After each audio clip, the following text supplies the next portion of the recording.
আমি দুদিন আগে সিঙ্গাপুর থেকে এসেছি চিকিৎসার জন্য। আবার আগামী পরশু চীনে চলে যাব আমাদের কতগুলো রাজনৈতিক কারণে। আমি এই পেপারটা থেকে জানতে পেরেছি যে আপনারা আজকে এখানে একটি কার্নিভালের আয়োজন করেছেন এবং এটাকে আপনারা বলছেন জেসিআই কার্নিভাল। কার্নিভাল থেকে ঠিক আপনাদের কাজ সম্পর্কে ধারণাটা আবার পরিষ্কার হবে না, তবে আপনাদের আয়োজকদের সঙ্গে আলোচনা করে আমি যতটুকু বুঝতে পেরেছি যেটা একটা তরুণদের সঙ্গে সংগঠন, তরুণদের নিয়ে আপনারা নিজ নিজ পেশা থেকে দেশের জন্য, সমাজের জন্য, মানুষের জন্য আপনারা কিছু কাজ একেবারে ভলেন্টারি বেসিসে স্বেচ্ছাসেবকমূলকভাবে করছেন, যেটা অত্যন্ত প্রশংসাযোগ্য। আপনারা এই কাগজের মধ্যে যা লিখেছেন তা অত্যন্ত আশাব্যঞ্জক। আপনাদের বলেছেন যে 1915 সালে একজন হেনরি সাহেব তার এই আন্দোলনটি শুরু হয় এবং এটা ছড়িয়ে পড়েছে এখন সমগ্র বিশ্বে এবং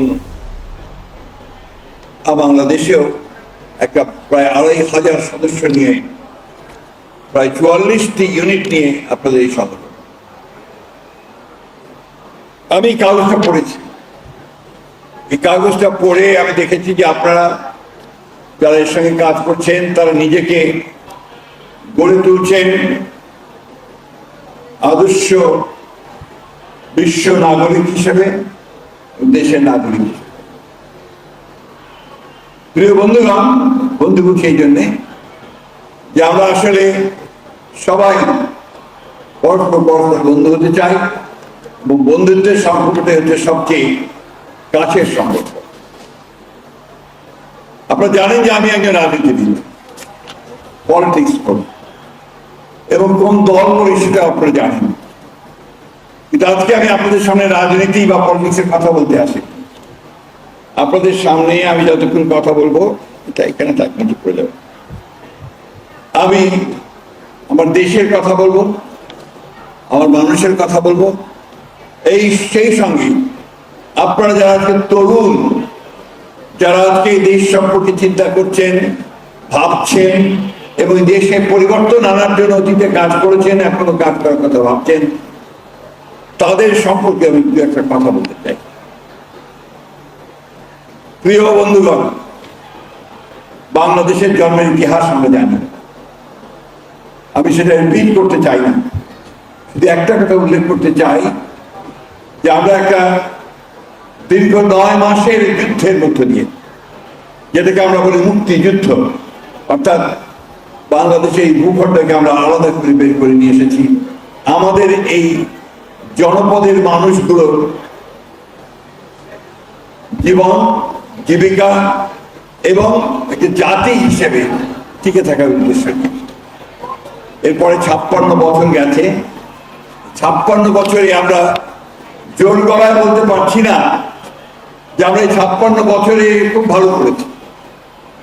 আমরা রাজনৈতিক নেতারা, আমরা সমাজের বিশিষ্ট নেতৃবর্গ, শিল্পপতি, ব্যবসায়ী, আমরা কিন্তু জোর গলায় এই কথাটা এখনো বলতে পারব না।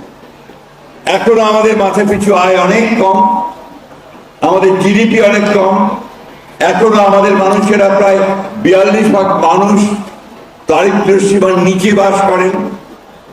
এখনো আমাদের অনেক মানুষ দুবেলা খেতে পারে না।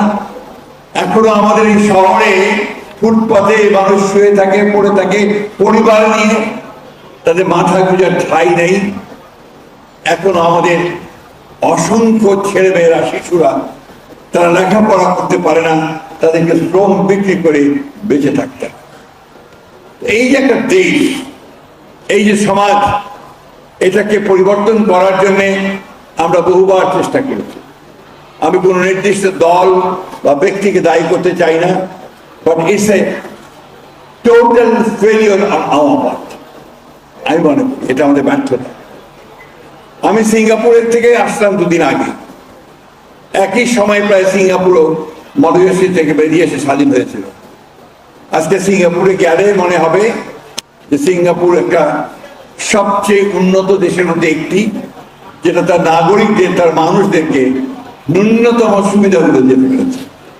আমি জানি যে সিঙ্গাপুর খুব ছোট্ট একটা দেশ, মাত্র 60 লক্ষ মানুষের বাস, অথচ আমি জানি যে আমার এখানে প্রায় 180 মিলিয়ন লোকের বাস, মাত্র 55,000 বর্গ মাইল জমি। আমার খনিজ সম্পদের পরিমাণ খুবই কম, কিন্তু তারপর আমি বলবো যে আমরা এই শত প্রতিকূলতার মধ্য দিয়েও এই গত 56 বছরে আমাদের অনেকগুলো ইতিবাচক অর্জন হচ্ছে। সেই অর্জনগুলো কি, আমি আপনাদেরকে একটি কথা বলি যে 1971 সালে যখন আমরা স্বাধীনতা যুদ্ধ করি, তারপরে যখন দেশ স্বাধীন হয়, তখনকার যে পপুলেশন সেন্সাস তার অনুযায়ী দেখা যায় যে আমাদের মানুষের সংখ্যা হচ্ছে 7.5 কোটি এবং খাদ্য ঘাটতির পরিমাণ হচ্ছে প্রায় 28 লক্ষ টন। আজকে 18 কোটি মানুষের দেশে খাদ্য ঘাটতি প্রায় নাই বললেই চলে। এটা নিঃসন্দেহে আমাদের অর্জন। আমাদের কৃষকদের, কৃষি ব্যবস্থার সঙ্গে যারা জড়িত কৃষি বিজ্ঞানী যারা আছেন, তারা এই কাজগুলো করতে সক্ষম হয়েছে।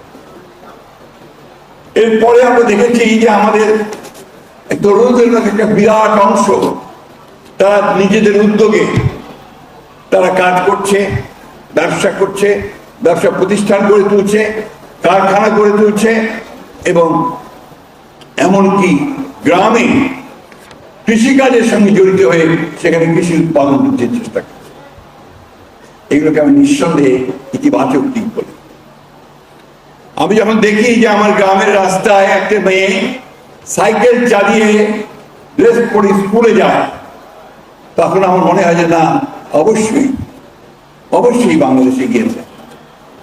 আমি যখন দেখি যে আমার কোনো মেয়ে সে এরোপ্লেন চালাচ্ছে, আমি যখন দেখি আমার কোনো মেয়ে পুলিশে উচ্চ পর্যায়ে দাঁড়িয়ে কাজ করছে, যখন দেখি সেনাবাহিনীর মধ্যে দৃপ্ত পদভারে তারা মার্চ করতে করতে এগিয়ে চলেছে, তখন নিঃসন্দেহে মনে হয় যে আমাদের অবশ্যই কিছু কাজ হয়েছে। আমার এই কথা বলতে কোনো দ্বিধা নেই যে আরো অনেক কিছু করার ছিল।